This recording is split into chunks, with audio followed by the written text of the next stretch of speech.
Just for the record, I'm gonna make all of these arguments from the perspective of an American, so just bear with me on this. So I am in stark opposition to the very concept of a national border. And this is not me saying that I want open borders or like borders with less regulation. No, I want to make that very clear. I really should have made this video a lot sooner than I am making it right now, because this is as much of a problem now as it has ever been. It's only gotten worse, and it's only going to continue to get worse. It was a problem under the Biden administration. It was a problem, and it is a problem under both Trump terms. It was a problem under Obama. It was a problem under George W. Bush. Why am I against the entire concept of a national border, or even like immigration custom enforcement? Well, the first thing that we need to ask ourselves is like, why do we even need a national border in the first place? A lot of people will say that it's because we're trying to keep criminals out, it's because we're trying to keep people that we don't want out of, our country, what have you. But I think that particular argument is absolutely flawed, like on its face. The very foundation of the United States was created literally on the enslavement of African proletariats and also the genocide of the indigenous people who inhabited Turtle Island. But I just find there to be a disgusting double standard coming from racists, because that's what they are. They're racist. Racists will go on and say all of these horrible things about other marginalized people groups, like they'll call Native Americans savages, they'll call black people horrible things like welfare sheet or what have you, and then they'll call Muslims like terrorists and shit, and they'll go into great detail, sometimes fabricating it for the most part, or taking an isolated incident and blowing it way out of proportion, and just saying things like, oh, this is what all these people are, and therefore we need to protect our nation and build our borders. But then you take a look at American history, where Europeans literally did all of that. They stole people from Africa to come work here, with no autonomy, literally enslaving them into indentured servitude. You have so many stories of colonizers and settlers completely decimating entire indigenous community, like the Wounded Knee Massacre, even as recent as what happened on Standing Rock 10 years ago. And I just don't think that a country that wants to quote-unquote protect its borders from criminals can really make this claim that they're doing so when the very premise of the nation state that it exists on was founded on violence and fucking perverted crazy bullshit like genocide and settler colonialism. So I think just that alone should disqualify anybody who is arguing for a quote-unquote safe border within the context of the United States. Also, I just find it to be a huge load of shit that the same exact people who are trying to criminalize people crossing the border are the same people who actually have a criminal conviction of their own. Our justice system is trash, don't get me wrong, but I think that this is an example of rules for thee, not for me. This is what an unchecked power system looks like. Now I hear what some of you nationalist fucking worms in the comment section are about to say. Hypothetically, what if it wasn't the United States that was founded on these horrible things? What if it's just some other nation state that wants to protect its borders from evil people? It's an assumption, right, that there are nobody within the borders that we are drawing here that are criminals or that are bad people. And that is to say, there are people who want to deport U.S. citizens, not even just migrants or people of color, but people who just they don't fucking like. In 1954, former U.S. President Dwight Eisenhower, the same guy who attempted to overthrow the Guatemalan president Jacobo Arbenz 25 fucking times and then used Edward Bernays' propaganda to legitimize his own invasive coup in order to install a pro-capitalist dictatorship to serve Vanderfruit's already destructive and anti-union infrastructure? Yeah, that guy. kind of a hypocrite, by the way, enacted what is called, and I'm not kidding, Operation Wetback. This was, at the time, the largest mass deportation campaign in U.S. history, and this resulted in law enforcement targeting Mexican-American communities all over Los Angeles, while also racially profiling anyone that happened to even look Mexican.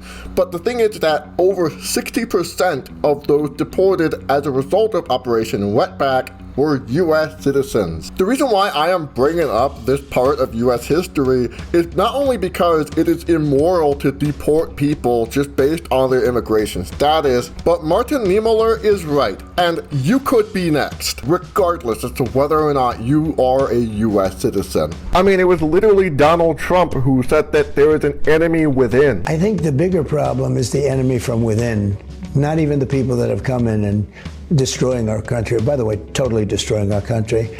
The towns, the villages, they're being inundated. But I don't think they're the problem in terms of election day. I think the bigger problem are the people from within. We have some very bad people. We have some sick people, radical left lunatics. And I think they're and it should be very easily handled by, if necessary, by National Guard, or if really necessary, by the military.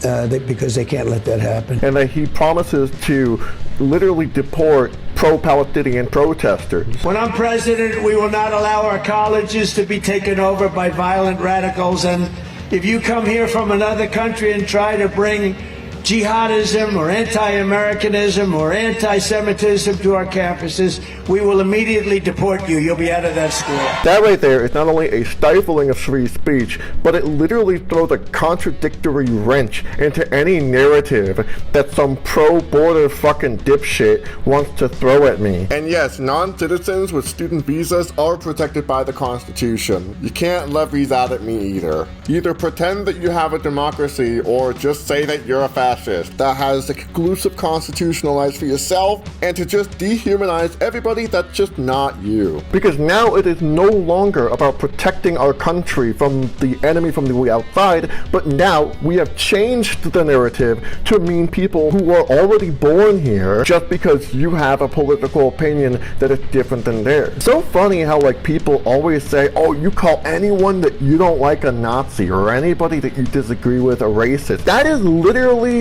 that whole thing, but put into a policy proposition. So already we have two reasons why like the whole concept of a border is like absolutely ridiculous. But okay, I hear you say, what about a hypothetical where the country is just like an immaculate nation state, which is not a thing that exists. But let's assume it's like, say, a very forward-thinking nation state. It's got like green technology, it has basic human rights for all of the people that it governs over, it's got free health care, people have workplace protections. Let's just assume that this is the conditions in which this country lives in. The only enemy of this country happens to be some outsider. So then we need to ask the question, who is making this narrative in the first place? Those are the people who are making that narrative are usually politicians, media pundits, and racists. Obviously, you're gonna have the politicians who are literally the face of the government that are gonna be making these talking points. And sure, sometimes lobbyists too, like the billionaires who often buy our politicians to further propagate these horrific talking points. But then you got like the media pundits who are pretty much like the propagandists of our country. And then of course you got the racists, the useful idiots for the billionaire class who, you know, benefit every time they spread this misinformation about people of color. Like, come on, y'all. Use your fucking head. You think that some billionaire fuckwad gives a fuck about you when you're propagating bullshit misinformation about people of color while he gets his fucking tax cut? Do you really think they give a fuck about your national integrity or your national security? No. They don't. The only thing they give a fuck about is money. Every time you attack immigrants, you are ostensibly attacking a member of the working class. And you know how I know that? Because immigrants who come into the fucking country work harder than your fucking ass ever does. I'd like to see your peckerwood ass put a fucking maid outfit on and clean fucking 10 houses a fucking day. What's additionally messed up is that liberals will argue that immigrants' value is the labor that they provide for our economy. But immigrants' value is that they're human beings. That is so backwards, because the argument should be that these workers deserve basic human rights no matter what. Migrant workers have less of an ability to be able to stand up and unionize because of their migrant status. So for liberals who are watching, just be mindful of the fact that when you're advocating for migrants, don't only advocate for them just because they picked the cotton that is in your Gucci purse. Because that dehumanizes migrant workers just to the labor that they output. They deserve basic human rights just like the rest of us. And I know you would never do a job like that, because immigrants who come into the fucking country, they don't want to attract the attention of law enforcement. They don't want to commit crime. They want to do labor to sustain their own upward mobility. They want to support their families. They want to support themselves. They don't want to do crime and go on these little mass shootings like all these fucking white supremacists always seem to do for some strange reason. Not to mention, these narratives always talk about how the immigrants are invading the country and whatnot. But have you ever stopped to think that these nationalist borders that are drawn like through human intervention, they're also invading people's homes? Rounding this back up to Native Americans, there are indigenous societies that have had to move because of this drawn border. Some of them have been in this area since time immemorial. There was a significant action that took place called the Gaston Purchase. The United States government purchased land from Mexico, which dissected our aboriginal lands of the Tohono. Some of our members in Mexico and some of our members in the United States. The militarization of the border was initiated by Clinton. In 1994, Operation Gatekeeper. Something else happened in 1994. NAFTA was implemented. And they could perceive that the effect of NAFTA is going to be to undermine Mexican agriculture, which cannot compete with highly subsidized U.S. agribusiness, undermine small Mexican businesses which aren't going to be able to compete with U.S. corporations that get national treatment in Mexico. So sooner or later there'll be a flood of people north. We better militarize the border. And thanks to President Clinton and his Operation Gatekeeper, the Owatom Nation has had to deal with drug smugglers and human traffickers on their reservation, all because President Clinton halted immigration into the United States. After 9/11, there was attempts to secure the border, and so in working with the Tohono Nation and the local people, there were many meetings that were held to work together to create another tool in terms of a vehicle barrier so that animals may migrate freely back and forth. We do not own the land, but we care for the land. Every stick and stone is sacred. Every creature is sacred.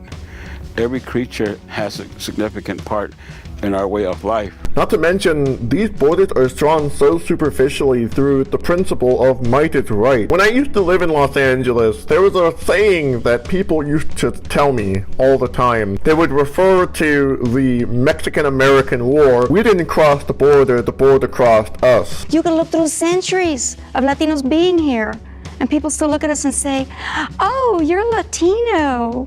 Where do you come from?" I come from the United States. Yes, but we mean like before you cross the border. I didn't cross the border. No, but like before your parents crossed the border. They didn't cross the border. Well, before your grandparents crossed the border. You know, we were Mexicans. We didn't cross the border crossed us. We were here.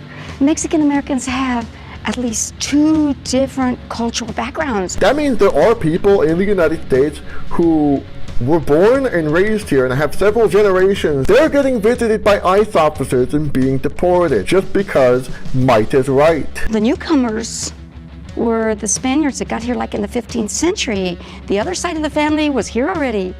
Oh, but that's impossible. The United States didn't even exist till 1776. And I say, exactly. And the part of my family that was here already, they were like walking all around on this ground before you guys said that Columbus discovered America. We were standing here, we're walking all around on top of this ground and we didn't even know it was here. We had to wait till somebody from Europe came and told us, it's here. Oh my goodness, thank you so much. I'm so glad you discovered us. We didn't know we were walking around on top of it and didn't even know America was right here below our noses. We didn't know it was here at all. Oh my God, Carmen, the shade is so real with this one. Let's be real here. If the United States government gave two fucking shits about national security, they would have made white supremacy illegal.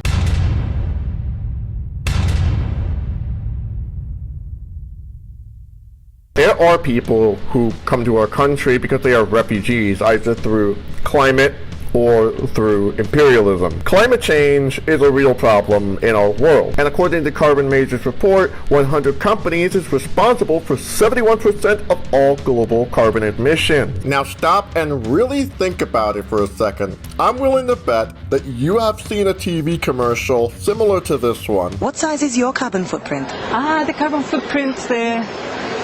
That I don't know. Whatever it is, the whole population of the world, make that a very, very big number. How much carbon I produce?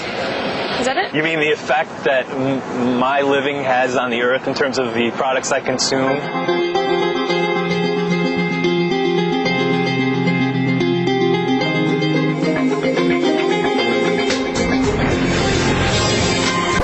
BP, huh? Okay. Referencing the Carbon Majors report again, the highest emitting companies since 1988 that are investor-owned include ExxonMobil, Shell, BP, Chevron, Peabody Total, and BHP Billiton. BP is ranked 11 out of the 100 companies that are responsible for 71% of all of our carbon emissions. The purpose of this advertisement is to redirect our focus of the problem onto ourselves instead of the privatized and state-owned entities that are committing 71% of global carbon emissions. BP is famous for their oil spills. Me cooking dino nuggets in my oven did not cause this. You see, these oil spills not only affect sea life, but it also affects our air quality. And when hot and cold air are mixed together, you know what that means? Hurricanes. It's already bad enough that sea life is impacted to where people can't even catch food for the day. But now people gotta worry about rising sea levels and having their entire houses blown away like the fucking wolf and the three pigs. One of those countries in particular is Haiti, a country that has not only been routinely devastated by these hurricanes and oil spills, but has also been routinely colonized and antagonized by the United States for the past 500 fucking years. And yet here's Donald Trump trying to push anti-immigration policies, spreading lies that Haitians eat your pets, you know, after a neo-Nazi in Springfield, Ohio tried to perpetuate the same exact lie. These horrifically racist lies really are benefiting only one group of people, and it is the billionaire class, the same people that are polluting your water, polluting your air, making the hurricanes in your area worse than they naturally should be. So that means 100 companies is responsible for the reason why migrants who are affected by climate change, having their homes flooded, burned down by the fucking sun, they're migrating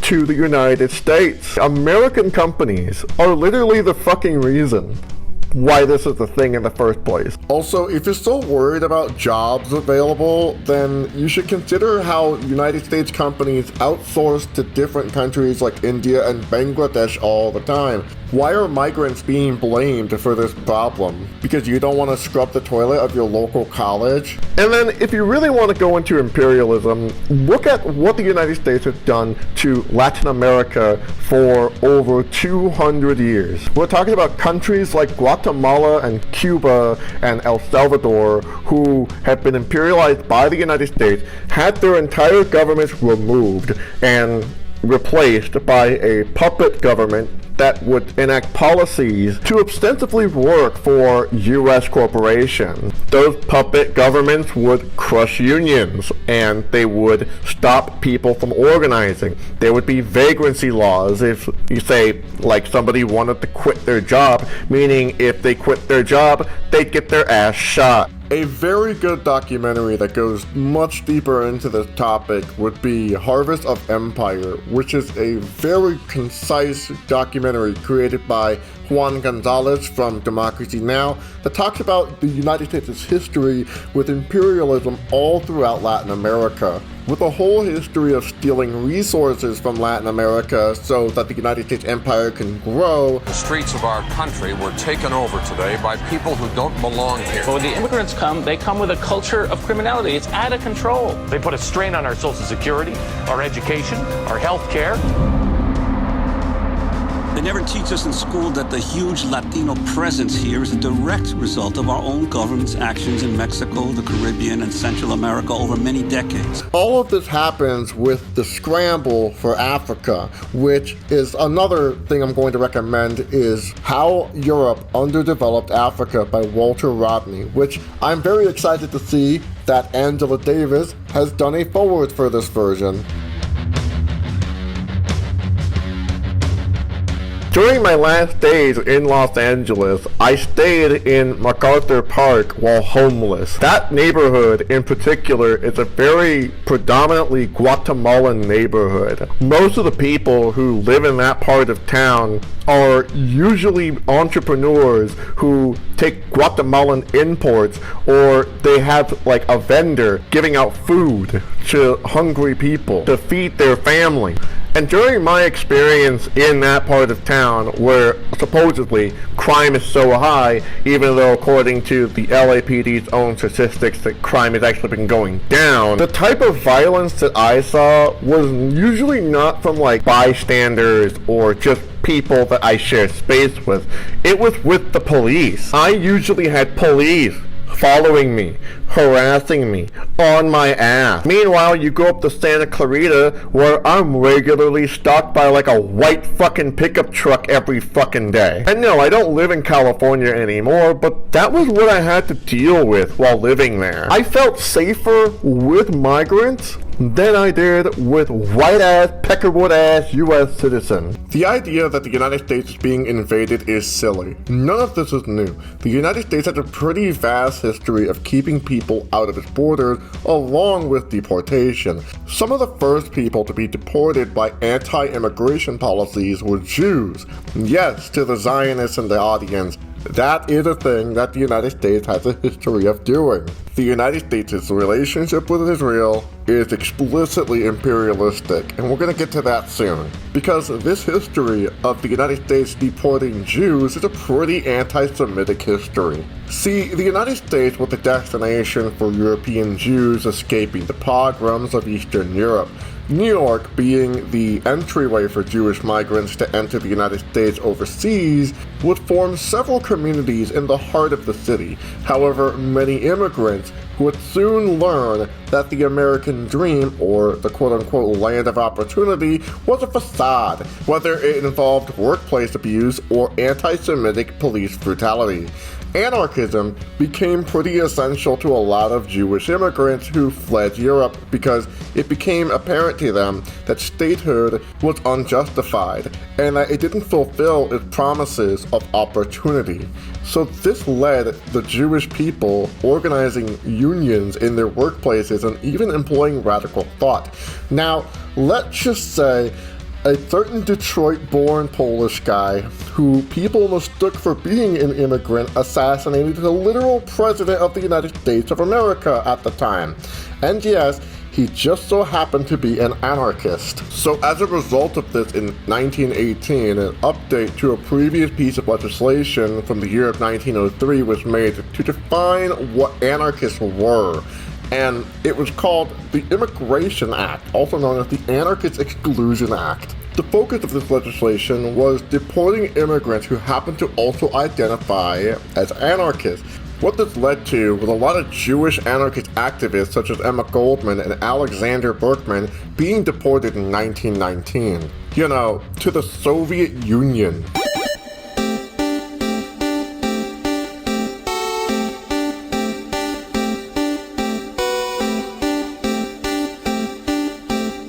And even though Emma Goldman has written multiple books on her disillusionment of the Soviet Union and the Bolshevik Revolution, some of which is unfortunately celebrated by anti-communist Americans, what led to her writing those books was the immigration policy that completely uprooted her entire life, forcing her to live there again.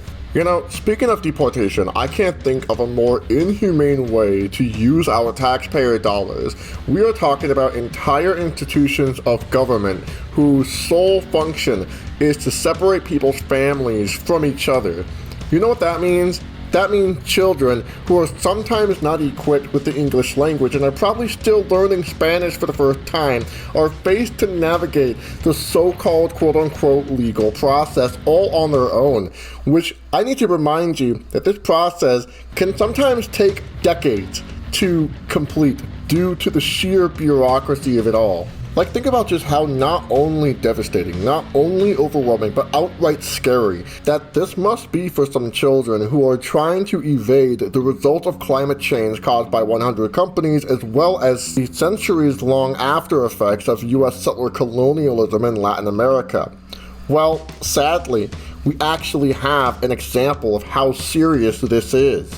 Toda una semana esperando un milagro que mi hija estuviera bien, pero desgraciadamente no se pudo hacer nada. There's a really tragic story of an 11-year-old girl named Jocelyn Romo, a student of Gainesville Secondary School, was bullied by her peers. Her peers would go on to threaten to call ICE on her parents and get them deported. Throughout this ordeal, Jocelyn Romo would show up to the school counselor a couple times a week to report various instances of bullying, to which the counselor never reported back to her mother about this.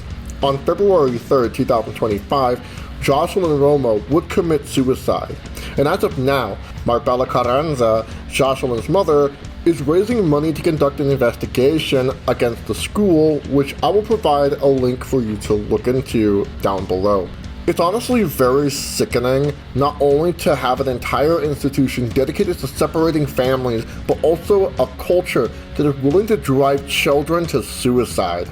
It's almost like the people in charge of ICE are the exact kinds of cruel people who seek to develop such a culture. Well, meet Glomar Responder, a Twitter user who has a lot of edgy things to say. Let's read some of the tweets that this person has made to kind of get an idea of what this person is all about. In response to Rooftop Korean, he said, quote, "Okay, America is a white nation founded by whites. We are the historical and majority population, and it founded for our benefit. Our country should favor us," end quote. Okay, we're already seeing bullhorns for outright white supremacy. What else does this guy have to offer? Quote, "All blacks are foreign to my people, dumb fuck," end quote. This guy is beginning to sound like my grandfather, who won't hurry up and die. Dub Dwyer, which I think is a parody account of the Republican politician Robert Bud Dwyer, who, like Hitler, killed himself. Maybe other Republicans should do that too, but I digress. He accused Glomar Responder of being a commie, to which Glomar said, quote, "I'm not a commie, I'm a fascist. Fascists solve communist problems. Get your insults right, retard." Okay, who is this guy? Is this guy for real? Like, is this just some edgy 12-year-old on Call of Duty? No, this is James Rodden, the Assistant Chief Counsel of ICE in Dallas, a mere hour drive away from Gainesville, where Jocelyn Romo killed herself. But come on, how do we really know all of this anyway? Well, thanks to Stephen Monticelli, who wrote an excellent expose for the Texas Observer, we know that James likes to tweet while on the job too. Yeah, I'm in the courthouse waiting on warrants. Turns out there's a lot of bitch work to be done to make mass deportations happen. Does this clown look like a man who gives a fuck about due process or a fair trial? This is a man who is not only a dog of the state, but fully embraces fascism, even willing to call himself a fascist, and embraces the role that he serves in such a fascist state. I mean, this guy is also a Christian nationalist who waves an appeal to heaven flag, a flag that was originally used in the US Revolutionary War, but then converted to be a symbol for white supremacy in recent years. This is the exact kind of individual who would dehumanize people. The White House recently posted a literal ASMR video of migrants getting deported. MAGA is profoundly corrupt, unmistakably anti-democracy, and most importantly, MAGA is explicitly a Nazi movement. You may have replaced a swastika with a red hat, but that is what it is. Look, I don't use the word fascist lightly, but there is no other way to describe this. We're dealing with a hyper-nationalistic government that seeks to create a scapegoat to distract people from dealing with real systemic issues. I mean, they just created a new systemic issue out of this. And I mean, look at the White House's Instagram page. They're using isolated criminal convictions to generalize an entire policy that has historically disproportionately targeted people of color. Do you really think that a government that refers to its president as king is interested in a due process for any of these people? Let's see what good old James Rodden has to say. Quote, "Migrants are all criminals," end quote. Yeah, thank you for your very useful insight, you miserably racist worm. Too bad you look nothing like your profile picture. I can tell you get no bitches anyway. So, as I was saying earlier, the majority of this video is American-centric, but borders are a problem worldwide, or more specifically, the way entire governments declare ownership over certain pieces of land has rendered a slew of problems. One such example is Israel, a literal apartheid state that renders Arabic people as second-class citizens unless they pledge allegiance to the Zionist project. Another example are the Kurdish people, who are indigenous to Syria, Iraq, Iran, and parts of Turkey.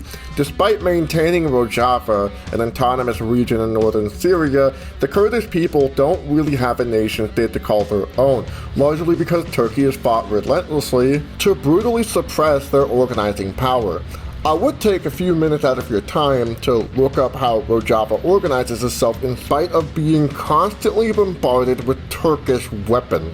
Even acknowledging how Africa once looked before colonization is an interesting revelation. When colonizers came in, a lot of rhetoric around how Africans were barbaric and needed to be saved by white Europeans was used to legitimize colonizing Africa, stealing people to go be slaves in the United States. Centuries later, after one empire has been successfully built off the blood, sweat, and tears of African proletariats, has rendered Africa ultimately in debt to the International Monetary Fund, where most of that money goes to their corrupt political leaders rather than the people who are in desperate need of trying to rebuild from centuries of plunder Europeans did to them in order to sustain their own little empires up north in Europe. Again, read Walter Rodney's book. But okay, I hear you say, what about the legal process? Honestly, fuck the legal process. I already explained earlier how the legal process can take up to decades at a time, but now pair that with trying to avoid being detained by ICE. Do you think that someone from Honduras, whose country was already completely destroyed by the United States empire, has the luxury of staying home in Honduras, but will make a specific flight to the United States every time an appointment with immigration is conducted?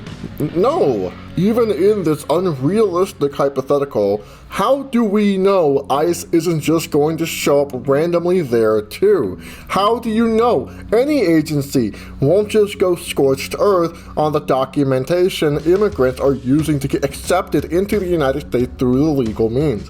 And I know this because this is how trans people in the United States are treated. One such trans woman from Los Angeles had this to say when trying to update her passport. And I've been impacted by the executive order, and they are effectively banning me from travel, though they will not call it a travel ban.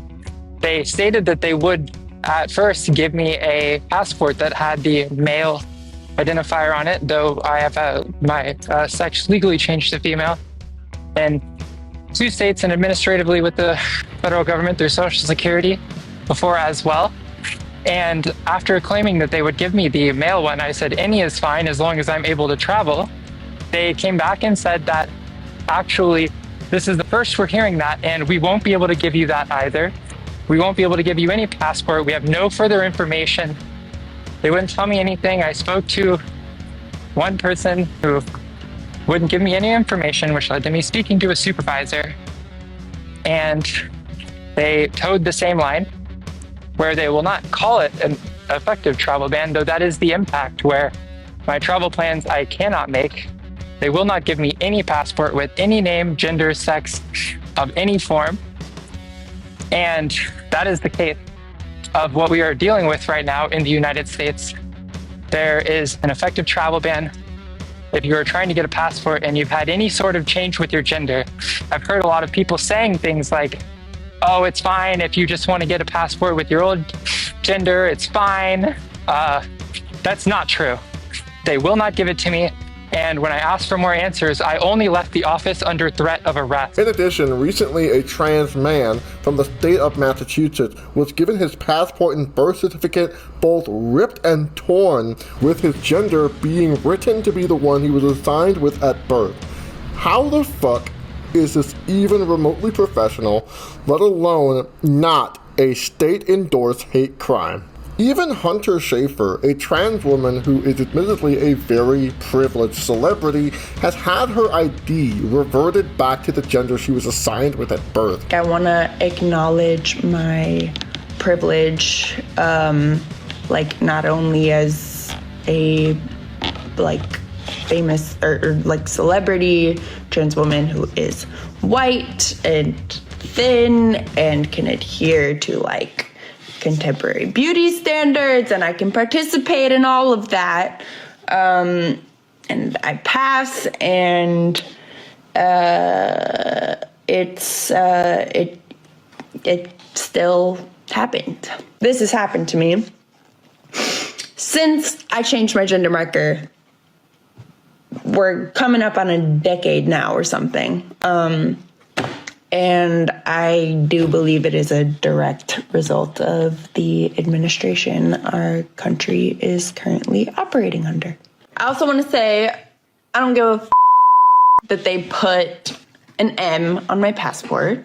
It doesn't change really anything about me or my transness. However, it does make life a little harder. I just want to say, trans people are beautiful. We are never going to stop existing. I'm never going to stop being trans. A letter and a passport can't change that, and this administration. If it can happen to Hunter, then it's going to happen to Blair White, and it's going to happen to you. For the last decade, trans people have been under attack by far-right hate groups, and the Trump administration is working night and day to not only make being trans illegal through various forms of legislation, both federally and through the state, but also making it damn near impossible to leave the fucking country. I mean, even on that metric alone, can you really blame someone for trying to hop the border, quote-unquote, illegally and outside of the legal process? Well, maybe a few dumbass communists just voted for me instead of being mad that we did genocide. We wouldn't be here with Trump doing mass deportation. Excuse me?